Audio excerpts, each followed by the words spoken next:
Сайн байцгаана уу? За ингээд хаана байтгаар өдөр тутамдаа тоглосоор, суралцсаар за сүүлийн үед жоохон уйлж, бухимдаж орилсоор байгаа.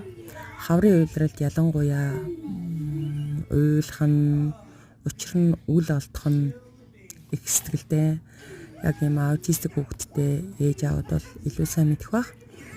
Ингээд миний хүү легогоор тоглох дуртай. За бас энэ нөгөө нэг Peppa Pig-ээр тоглох дуртай. За ингээ өдөр тутамдаа нэг иймэрхүү зүйлийг өөрөө бүтээгээд хийдэг.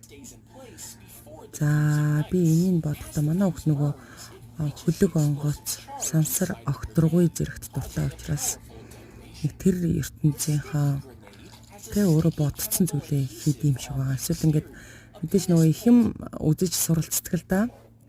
Тэндээсээ бас харсан юмаа ургуулн төсөөлөн бодож ингээ хийдэм шиг санагддаг. За ингээд одоо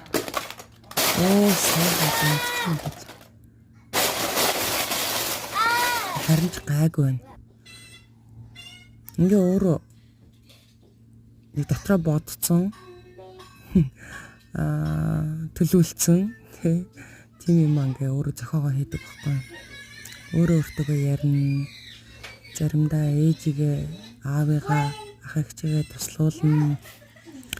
Маш бүтээлч, үнэхээр бүтээлч байж чаддаг. За энд ингээд Peppa Pig-ийн одоо баг худалчинд бүх тоглоомууд нь байдаг.